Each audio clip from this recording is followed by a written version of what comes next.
ભક્તિનગર પોલીસે જામનગર પહોંચાડવાના બદલે અન્ય ટ્રકમાં બારોબાર સગેવગે થતો 21 કરોડનો 2364 ટન બ્રાસ સ્ક્રેપ ઝડપી 3 આરોપીની ધરપકડ કરી છે। દિલ્હીથી રાજકોટ પહોંચેલો 25 ટન માલ જામનગર મોકલવાનો હતો, પરંતુ નો એન્ટ્રીનું બહાનું કરી અન્ય ટ્રકમાં ટ્રાન્સફર કરી અમદાવાદ તરફ લઈ જવાનો પ્રયાસ થયો હતો। પોલીસે અહેવાલ સંજય પોપટ।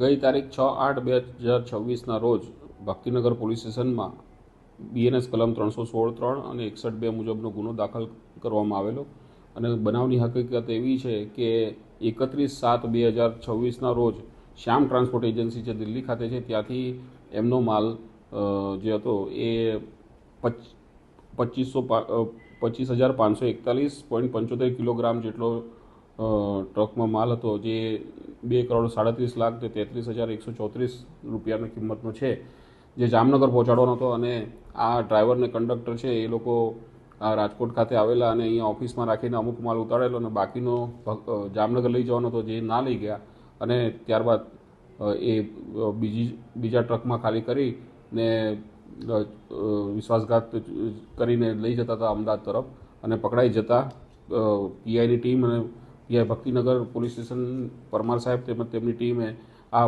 મુદ્દામાલ પકડી પાડેલ છે અને આ કામના આરોપી મોહમ્મદ આશિક મોહમ્મદ નિઝામ હાશમી અને રિઝવાન જમીલ પઠાણ તથા એમનો ભાઈ છે મોહમ્મદ શેખ, એ 3 આરોપીને અટક કરેલા છે અને હાલ પોલીસ કસ્ટડીમાં છે।